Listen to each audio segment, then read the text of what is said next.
ना संघर्ष ना तकलीफ तो क्या खाक जीना जिंदगी में, ना संघर्ष ना तकलीफ तो क्या खाक जीना जिंदगी में, बड़े बड़े तूफान भी थम जाते हैं जब आग लगी हो सीने में, जब आग लगी हो सीने में। हाय फ्रेंड्स, मैं अशोक अग्रवाल सर आप सभी को अपने इस यूट्यूब चैनल में बहुत बहुत स्वागत करता हूं। आज हम लोग प्रोज सेक्शन का chapter number 3 a pinch of snuff का ऑब्जेक्टिव सीरीज को लेकर के प्रस्तुत हुए हैं। आइए सबसे पहले मनोहर मलगांवकर जी के बारे में जान लेते हैं। मनोहर मलगांवकर जी का जन्म 1913 ईस्वी में हुआ था। इनका जन्म कब हुआ था? 1913 ईस्वी में हुआ था। फिर मनोहर मलगांवकर इज वेल नोन। मनोहर मलगांवकर जी जिसके लिए जाने जाते हैं, प्रसिद्ध है, किस लिए जाने जाते हैं? Novelist and short story writer, यानी ये उपन्यासकार भी थे और लघु कहानियों के लेखक भी थे। हिज इम्पोर्टेंट वर्क्स, इनकी महत्वपूर्ण रचनाएं हैं, यानी इनकी जो महत्वपूर्ण पुस्तकें हैं जिसको इन्होंने लिखा है वो इस प्रकार है। Distant drum, the princes, Bombay bureau, a bend in Ganges. इनकी क्या है? ये प्रसिद्ध रचनाएं हैं। थोड़ा सा स्क्रॉल डाउन कर देते हैं। अब देखिए, a pinch of snuff is taken from, यह बहुत ही इम्पोर्टेंट क्वेश्चन है। ये जो पिंच ऑफ सनफ है, एक चुटकी नस्वार, यह कहाँ से लिया गया है? एक contemporary Indian short stories in English, यानी अंग्रेजी में भारतीय समकालीन लघु कहानियों से इसको लिया गया है। A pinch of snuff taken from कहाँ से लिया गया है? Contemporary Indian short stories in English, यानी अंग्रेजी में भारतीय समकालीन लघु कहानियों से लिया गया है। आइए स्टार्ट करते हैं वीवीआई ऑब्जेक्टिव क्वेश्चन को। चलिए, पहला क्वेश्चन है आपके सामने, a pinch of snuff is written by. बहुत ही इंपॉर्टेंट क्वेश्चन है। A pinch of snuff is written by, a pinch of snuff को किसने लिखा था? ऑप्शन है आपके सामने, A doctor Zakir Hussain, B Mahatma Gandhi, C Manohar Malgonkar और डी नन ऑफ दीज। इनमें से कोई नहीं। राइट आंसर क्या हो जाएगा? सी मनोहर मलगांवकर ने लिखा है। आइए अब सेकंड क्वेश्चन को देखते हैं।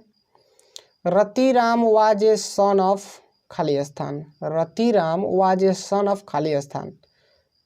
रतिराम किसका बेटा था, किसका लड़का था? मनोहर मलगांवकर का, नानू काका का, या मोहनलाल रतिराम का, या D Sohanlal Ratiram?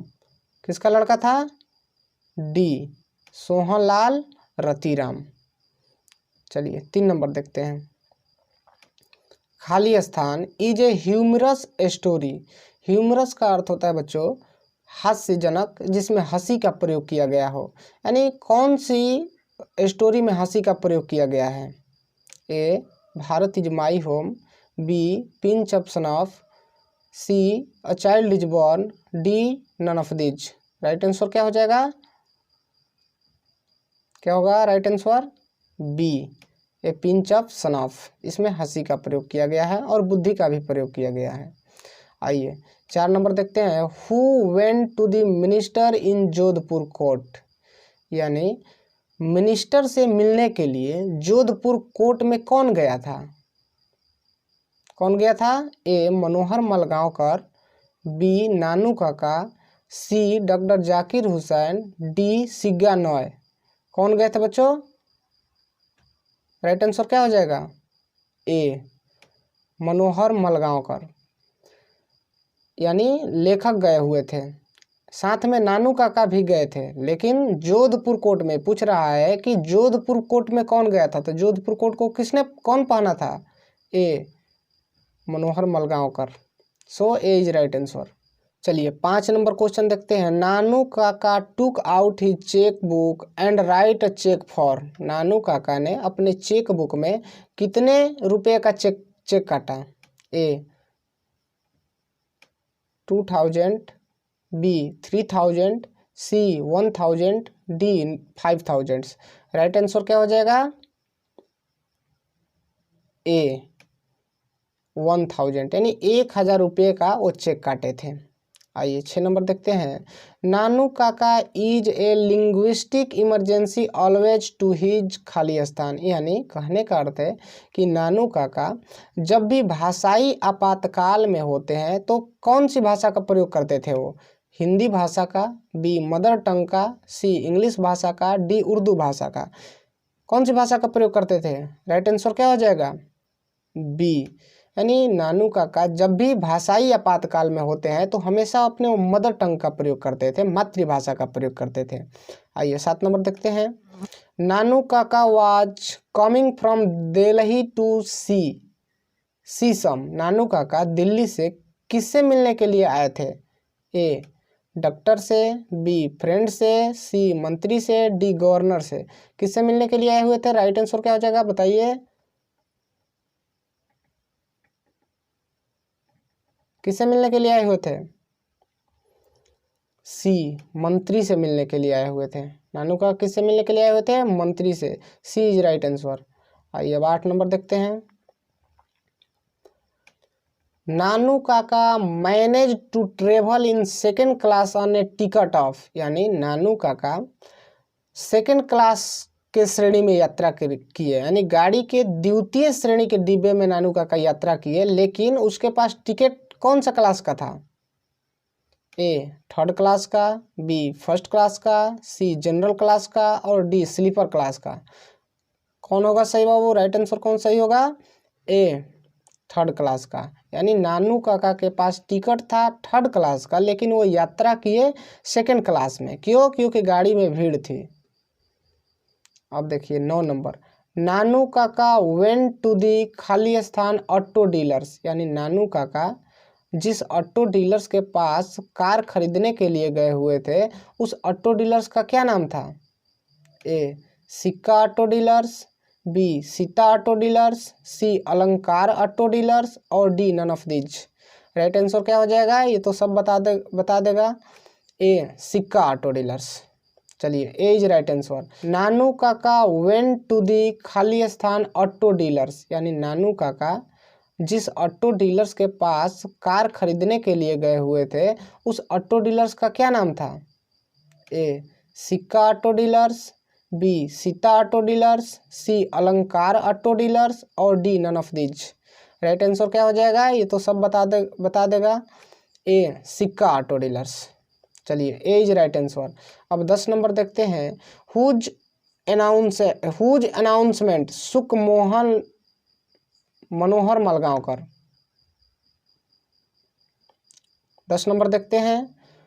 Whose announcement शुक मनोहर मलगांवकर, यानी किसकी घोषणा ने मनोहर मलगांवकर को यानी लेखक को झंझोड़ कर रख दिया, लेखक को अंदर से हिला कर रख दिया? किसकी घोषणा ने बताइए? A father, B mother, C sister और डी ब्रदर्स। यानी किसकी घोषणा ने लेखक को अंदर से हिला कर रख दिया? राइट आंसर क्या हो जाएगा बाबू? B is right answer. Mothers, माँ की घोषणा ने लेखक को अंदर से झंझोड़ कर रख दिया। क्या घोषणा की थी? कि नानू काका आ रहे हैं। इस घोषणा ने लेखक को अंदर से क्या किया? हिला कर रख दिया। 11 नंबर देखते हैं। Who doesn't see people for weeks months, यानी किससे मिलने के लिए लोगों को कई सप्ताह क्या कई महीना लग जाता है? किससे मिलने के लिए बताइए? A engineer, B doctors, C minister, D teachers. किससे मिलने के लिए लोगों को कई सप्ताह या कई महीना लग जाते हैं? सी मंत्री लोग से मिलने के लिए। ऐसा कौन कहा था? खुद लेखक कहे थे, मनोहर मलगांवकर जी कहे थे। आइए 12 नंबर देखते हैं। Who had installed नानू काका इन मलगांवकर रूम, यानी किसके मतलब किसने नानू काका के रूम मनोहर मलगांवकर जी के रूम में नानू काका को इंस्टॉल कर दिया था, ठहरा दिया था? ए हिज फादर, उसके पिताजी ने, हिज मदर, उसकी माताजी ने, हिज ब्रदर, उसके भाई ने, हिज सिस्टर, उसकी बहन ने। किसने? बी हिज मदर, यानी लेखक की माँ ने अपने भाई को यानी नानू काका को मनोहर मलगांवकर जी के रूम में क्या किया था, ठहरा दिया था। 13 नंबर देखते हैं। हु टूक ए पिंच ऑफ स्नफ, यानी एक चुटकी नस्वार कौन लिया था? ए नानू काका, बी मनोहर मलगांवकर, सी वेलफेयर मिनिस्टर और डी रतिराम। एक चुटकी स्नफ को कौन लिया था बाबू, बताइए? ए नानू काका ने लिया था। सो ए इज राइट आंसर। चलिए थोड़ा सा स्क्रॉल डाउन कर देते हैं। आइए 14 नंबर देखते हैं। बहुत ही इंपॉर्टेंट क्वेश्चन है, मैं गारंटी के साथ कह सकता हूं कि अगर एग्जाम में क्वेश्चन आएगा तो इसी वीडियो में से आएगा, ये 100% गारंटी है आप लोगों को। 14 नंबर देखते हैं। How many days leave had been taken by Malgonkar, यानी मनोहर मलगांवकर जी कितने दिनों के लिए छुट्टी ले लिए थे अपने दफ्तर से? कितने दिनों के लिए? आपके सामने विकल्प है, ए 3 डेज, बी 4 डेज, सी 5 डेज, डी 2 डेज। कितने दिनों के लिए छुट्टी ले रखे थे? डी 2 दिनों के लिए। 15 नंबर देखते हैं। Who has a garnish yellow sports car, यानी किसके पास एक पीले रंग की शानदार चमकदार स्पोर्ट्स कार थी? किसके पास थी? ए रतिराम के पास, बी सोहनलाल के पास, सी मिनिस्टर के पास, डी मतीराम के पास। राइट आंसर क्या हो जाएगा वो बताओ? ए रतिराम के पास पीले रंग की एक शानदार चमकदार कार थी। 16 नंबर देखते हैं। Who returned mumbling colourful Marathi swear words, यानी कौन मराठी में एक सुंदर अपशब्द देते हुए, गाली देते हुए, बुदबुदाते हुए लौट रहे थे? कौन? ए मनोहर मलगांवकर, बी नानू काका, सी रतिराम, डी अलफदीज। राइट आंसर क्या हो जाएगा बताइए? क्या हो जाएगा? बी नानू काका, सही है। आगे बढ़िए 17 नंबर देखते हैं बाबू। नानू काका हैड टाइड अ ह्यूज खाली स्थान टर्बन राउंड हिज हेड, यानी नानू काका ने मेरे सर पर एक पगड़ी, एक बड़े आकार की पगड़ी बांध दी थी। उस पगड़ी का रंग कैसा था? ए येलो था, बी रेड था, सी ब्लैक था, डी और ऑरेंज था। कलर क्या था बाबू उसका? डी ऑरेंज, यानी नारंगी रंग का था। चलिए आगे बढ़ते हैं। 18 number. Nanu Kaka was the खाली स्थान ऑन प्रोबेशन, यानी नानू काका जो थे ना बाबू, वो प्रवीक्षा काल पर, प्रवीक्षा अवधि पर क्या थे? ए सेक्रेटरी थे, B under secretary, C chief minister, D none of these. Right answer क्या हो जाएगा? बी वो क्या थे? अंडर सेक्रेटरी थे, उप सचिव थे। वो सचिव नहीं थे, वो उप सचिव थे, वो भी प्रवीक्षा काल पर थे, ऑन प्रोबेशन पे थे। 20 नंबर देखते हैं। नानू काका वाज द खाली स्थान ऑफ मनोहर मलगांवकर मदर। बहुत ही इंपॉर्टेंट क्वेश्चन है बाबू। जो नानू काका थे वो लेखक के माँ के क्या लगते थे? A father, B brother, C sister, D son. क्या लगते थे बाबू बताओ? बिल्कुल सही जवाब, बी ब्रदर, वो भाई थे। 20 नंबर देखते हैं। मनोहर मलगांवकर हैज रिटेन द लेसन खाली स्थान, यानी मनोहर मलगांवकर जो थे ना, जो लेखक है ना, वो कौन से पाठ के लिखे हैं? उस पाठ का नाम क्या है? A Bharat is my home, B I have a dream, C a pinch of snuff और D none of these. Right answer क्या हो जाएगा बताइए? ये तो आप भी बता सकते हो, बताइए क्या होगा? C a pinch of snuff. आगे बढ़िए 21 नंबर। There is nothing like honesty was said by, there is nothing like honesty was said by. किसने कहा कि इस धरती पर ईमानदारी नामक तो कोई चीज़ ही नहीं है? तुम बहुत भले आदमी हो, तुम बहुत अच्छे आदमी हो, ये रहा तुम्हारी इस भलेपन का पुरस्कार। इस बात को किसने कहा था?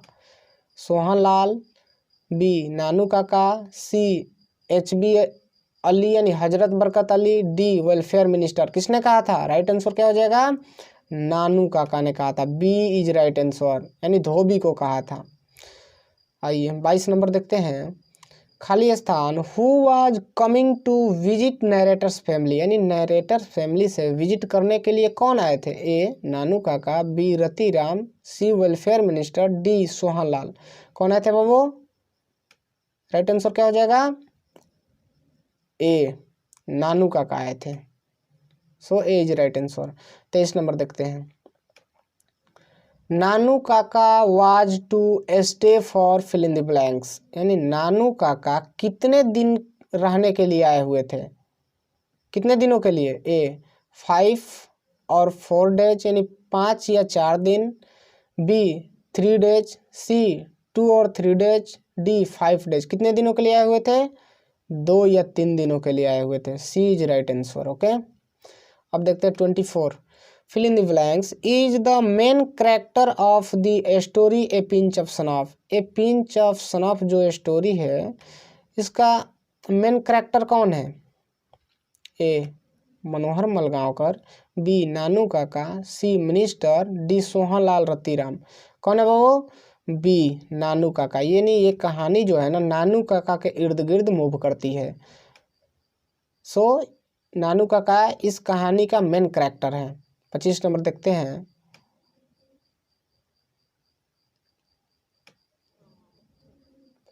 देखते हैं बाबू। हाउ मैनी रुपीज नानू काका गेव टू द धोबी, यानी नानू काका ने धोबी को कितने रुपये का नोट दिया था? ये भी बहुत इंपॉर्टेंट क्वेश्चन है। A 2 rupees, B 3 rupees, C 4 rupees, D none of these. Right answer क्या हो जाएगा? राइट आंसर ए 2 रुपये का नोट दिए थे। 26 नंबर देखते हैं बाबू। नानू काका वाज ए वेरी खाली स्थान मैन। नानू काका आदमी थे। कैसा आदमी थे? कैसा आदमी थे? ए टिमिड, डरपोक, बी पोलाइट, सभ्य आदमी थे, सी क्लेवर, चालाक आदमी थे, डी ऑनेस्ट, ईमानदार आदमी थे। ईमानदार तो थे ही नहीं बाबू, वो बहुत झूठ बोल रहे थे।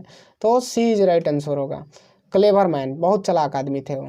27 नंबर देखते हैं। ए पिंच ऑफ सनॉफ इज खाली स्थान। ए पिंच ऑफ सनॉफ इज खाली स्थान, बहुत ही इंपॉर्टेंट क्वेश्चन है ये। पिंच ऑफ सनॉफ है वो क्या है? एक स्पीच है, शॉर्ट स्टोरी है, नोवेल है कि पोएम है? क्या है बाबू बताइए? एक शॉर्ट स्टोरी है, एक लघु कहानी है। सो बीज राइट आंसर। चलिए अब देखते हैं 28 number. Who is the author of the princess, यानी प्रिंसेस जो बुक है इसका ऑथर कौन है? प्रिंसेस नामक बुक को किसने लिखा है? A Nanu Kaka, B Manohar Malgonkar, C doctor Zakir Hussain, D none of these. Right answer क्या हो जाएगा जी? बताइए। बी मनोहर मलगांवकर जी ने इस किताब को लिखे हैं। चलिए अब 29 नंबर देख लेते हैं बाबू। When was the born of Manohar Malgonkar. Manohar Malgonkar ji का जन्म कब हुआ था? ये भी बहुत इंपॉर्टेंट क्वेश्चन है। ए 1914 में, बी 1913 में, सी 1915 में, डी 1907 ईस्वी में। कब हुआ था? राइट आंसर क्या हो जाएगा? बी 1913 ईस्वी में, बिल्कुल सही जवाब। 30 नंबर देखते हैं बाबू। मनोहर मलगांवकर वाज वेल नॉन। मनोहर मलगांवकर किसके लिए जाने जाते हैं? जरा बताइए किसके लिए जाने जाते थे साहब, बताइए किसके लिए? ए स्पीच के लिए, बी पोएम के लिए, C short story and novelist, D all of this. कि सभी के लिए? बताइए क्या होगा? तो C is right answer. C is right answer. वो शॉर्ट स्टोरी भी लिखते थे और वो नोवेल भी लिखते थे, उपन्यासकार भी थे। सो सी इज राइट आंसर। अब 31 देख लेते हैं बाबू। हु सेड, किसने कहा, if your Nanu Kaka see a minister I am sure he will manage. यानी किसने कहा कि अगर तुम्हारे नानू काका मंत्री से मिलना चाहते हैं तो आई एम श्योर, मुझे पक्का विश्वास है कि वो मंत्री से मिल ही लेंगे। इस बात को किसने कहा था बाबू? मदर, लेखक की माँ ने, बी लेखक के पिता ने, सी लेखक के भाई ने, डी लेखक के मंत्री ने। कौन कहता बाबू बताइए? ए इज राइट आंसर, यानी लेखक के माँ ने कहा, लेखक की माँ ने कहा था। अब आइए 32 नंबर देखते हैं। हु सेड, किसने कहा, take me to the Maharaja Satkata palace, Maharaja Satkata के राज दरबार मुझे ले चलो। इस बात को किसने कहा था? ए मिनिस्टर ने, बी मदर ने, सी मनोहर मलगांवकर ने और डी नानू काका ने। किसने कहा था बाबू बताइए? डी इज राइट आंसर, यानी नानू काका ने कहा था। अब 33 देख लेते हैं। Mother has always been very loyal to her side of the family, this line has been taken from. यानी जो माँ होती है ना, वो हमेशा अपने परिवार वाले के प्रति ही पक्षधर होती है, यानी हमेशा वो अपने मायके का ही वो पक्ष लेती है, ठीक ना, मायके का ही पक्ष लेती है। ये जो लाइन है ना, किस पार्ट से लिया गया है? बहुत इंपॉर्टेंट क्वेश्चन है ये। ए आई हैव ए ड्रीम से लिया गया है, B a pinch of snuff से लिया गया है, सी द आर्टिस्ट से लिया गया है, डी नन ऑफ दिस, इनमें से कोई नहीं। कौन होगा बाबू? B is right answer, A pinch of snuff से लिया गया है। 34 देख लेते हैं। मनोहर मलगांवकर वाज ए खाली स्थान, यानी जो मनोहर मलगांवकर जी जो थे वो क्या थे? मनोहर मलगांवकर जी क्या थे? डॉक्टर थे, बी राइटर थे, सी डांसर थे, D none of these. Right answer क्या हो जाएगा? बी, वो राइटर थे, वो एक लेखक थे। अब लास्ट क्वेश्चन है बाबू 35। Nanu Kaka wanted to fill in the blanks, यानी नानू काका किससे मिलना चाहते थे? A see the minister, B see the sister, C the secretary और D none of these. Right answer क्या हो जाएगा? क्या होगा? ए, वो मंत्री से मिलना चाहते हैं। सो ए इज राइट आंसर। प्यारे बच्चों, अगर मेरी यह वीडियो पसंद आई हो तो मेरे वीडियो को लाइक, कमेंट और शेयर करें और चैनल को ज़रूर सब्सक्राइब करें, क्योंकि अगर आप लोग इस चैनल से जुड़ोगे तो मुझे पढ़ाने में मोटिवेशन मिलता है कि हाँ मैं पढ़ाता हूँ, जो मैं मेहनत करता हूँ वो आप लोग पढ़ते हो, इसलिए चैनल को ज़रूर सब्सक्राइब करें। चलिए इस वीडियो को समाप्त करते हैं एक शायरी के साथ। जिंदगी जीना आसान नहीं होता, जिंदगी जीना आसान नहीं होता, बिना संघर्ष के कोई महान नहीं होता।